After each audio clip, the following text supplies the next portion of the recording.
Salut, c'est Cyril, j'espère que vous allez bien. Alors aujourd'hui on va parler de Sensibilité, c'est un livre de Tania de Montaigne. Sensibilité est donc le dernier roman de Tania de Montaigne, il est paru en septembre 2023 aux éditions Grasset et c'est une satire dystopique qui dénonce les dérives de la censure littéraire au nom du bien-être des lecteurs mais surtout des actionnaires, on va le voir dans le livre. L'héroïne du livre, en fait, est une employée de Feel Good, qui est une maison d'édition et qui modifie, en fait, les manuscrits pour les rendre plus conformes aux sensibilités de chacun, donc avec les fameuses Sensibility Riders. Et donc, la maison d'édition efface ou remplace les mots qui pourraient choquer, blesser ou déranger, dans un souci de confort et de tranquillité du lecteur. Mais en voulant faire le bien, en fait, l'héroïne du livre finit par nier la réalité et les mots de la société. Le livre, en fait, pose la question de la liberté d'expression, du rôle de la littérature et des dangers de la pensée unique. C'est un roman qui fait réfléchir et qui alerte sur les conséquences d'une bien-pensance excessive. Alors ce livre, je l'ai trouvé très intéressant, c'est un petit livre, il fait 170 pages, un petit peu plus, je crois, 172 pages de mémoire. C'est un livre qui se lit vite, c'est un livre qui est écrit d'une manière très intelligente, que j'ai vraiment beaucoup aimé, et d'une manière drôle en fait. C'est un livre ironique, et qui se moque en fait des minorités ethniques, des minorités sexuelles, des minorités... Elle se moque pas des minorités, elle se moque des communautarismes en fait, surtout. Et des sensibilités excessives de chacun qui... pousse chacun en fait à avoir un espèce de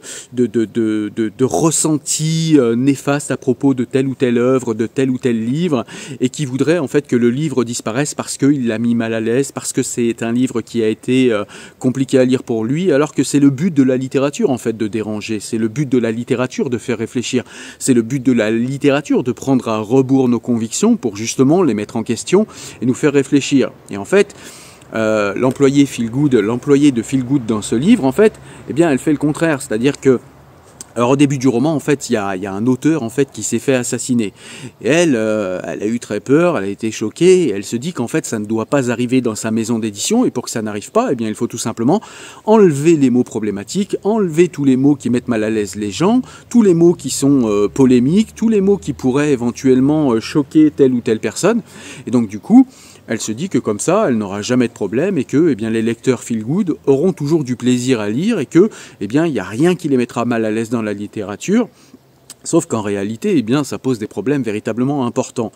Déjà, dans un premier temps, ce qui peut mettre mal à l'aise un lecteur, la sensibilité excessive des lecteurs, Feel Good, eh bien, c'est tout simplement le fait que, par exemple, quelqu'un parle de la condition d'une ethnie sans être de cette ethnie. Et donc, du coup, eh bien, l'héroïne se dit, bon, bah, c'est pas grave, on va demander, en fait, un test ADN. Comme ça, on va savoir, en fait, qui est véritablement indien, qui est véritablement noir, qui est véritablement ceci ou cela, pour pouvoir s'exprimer avant sur tel ou tel sujet, parce que si jamais il a des propos ou des mots problématiques, il faut que la maison d'édition, il faut que Feel Good puisse justifier du fait que, eh bien, elle a édité un auteur avec un ADN qui lui permet d'être légitime sur tel ou tel sujet, sur le sujet de la minorité sur laquelle il s'exprime en l'occurrence, donc voilà, ça prend des proportions, en fait, ça devient proprement intolérable, en fait, et c'est de la censure pure et simple parce que, eh bien, si vous n'êtes pas d'une minorité, vous ne pouvez pas vous exprimer sur cette minorité et vous ne pouvez pas émettre de réflexion parce que vous n'êtes pas légitime et votre légitimité, en fait, n'est plus fondée sur un quelconque travail universitaire, par exemple, ou sur autre chose. C'est fondé simplement, en fait, sur votre ADN. Et ça, c'est hyper dangereux. Et puis, Tania de Montaigne met dans son livre, en fait, à jour, avec ironie, je trouve, eh bien, cette histoire d'ADN, cette histoire de « il faudrait être de telle ou telle ethnie pour être légitime ». Par exemple, elle prend le cas d'une métisse. Dans le livre, à un moment, il y a une métisse qui se fait accuser à tort, qui meurt, qui a été tuée par un policier. Et donc, eh bien, Feel Good est derrière la métisse, il y a une espèce d'emballement médiatique, et donc, pour les finances, eh bien, Feel Good pense qu'il faut aller dans le sens de la vague médiatique, c'est-à-dire qu'il faut être du côté des métisses, il faut être derrière les métisses, il faut manger métisse, penser métisse, etc. Il faut être, se dire que les métisses sont les meilleures personnes du monde, et puis, il y a des gens qui vont vouloir, en fait, écrire des livres sur la condition métisse. Problème, comment on fait, en fait, pour savoir qui est métisse, qui ne l'est pas, qui est le bon métis et qui ne l'est pas, parce qu'il n'y a pas d'ADN métis. Justement, en fait, quand on est métis, on est justement, en fait, le mélange de plusieurs ethnies, le mélange de 2 ethnies au minimum, et donc du coup, il n'y a pas d'ADN métis en fait, ça n'existe pas, donc du coup ça donne des situations qui sont assez drôles, je trouve, dans le livre. Il y a aussi une hypocrisie qui est dénoncée dans le livre et que j'ai trouvé très intéressante, c'est tout simplement que, eh bien, quand on veut défendre une cause chez Feel Good, dans la maison d'édition Feel Good, eh bien, on est derrière les Noirs, on est derrière les Métis, on est derrière les Indiens, on écoute les revendications ethniques de ces gens, on écoute leurs revendications au niveau de ce qu'ils sont, au niveau de leur ADN, de leur couleur de peau, de leur orientation sexuelle ou que sais-je, mais on occulte complètement en fait leur demande sociale, c'est-à-dire qu'à un moment on voit une personne où on lui dit oui on t'aime bien parce que tu es de telle ethnie et nous allons toujours être derrière toi, nous posons genoux à terre devant toi, etc., etc. Mais la personne elle dit écoutez moi je ne suis pas de cette ethnie, moi je suis juste un technicien, un mécanicien, et je veux qu'on me regarde comme un technicien, un mécanicien, et si vous tenez à m'être agréable, eh bien j'ai besoin d'une augmentation. Et là on lui répond, bah non en fait on peut pas pour ton augmentation, mais par contre eh bien on va t'aduler pour ton ethnie, mais tu n'auras pas ton augmentation. Donc on voit qu'en fait ici aussi dans ce livre, eh bien nous est montré comment les questions sociales sont mises sous le tapis d'une manière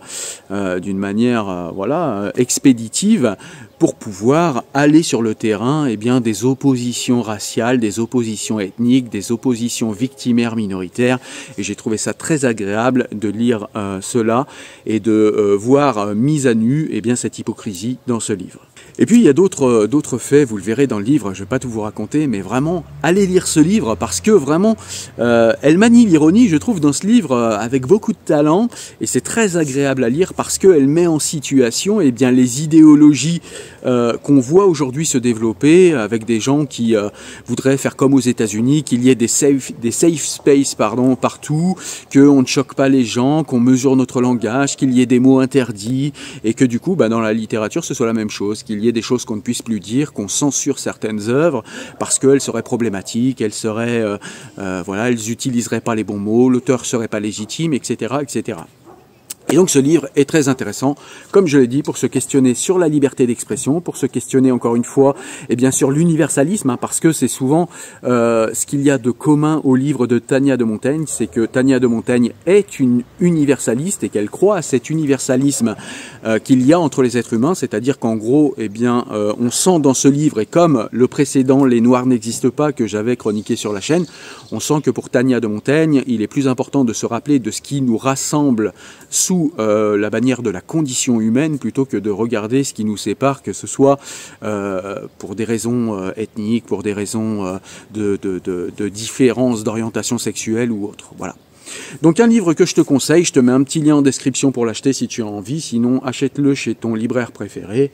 Sensibilité de Tania de Montaigne, il est sorti fin 2023 aux éditions Grasset, un très très bon livre que tu dois absolument lire.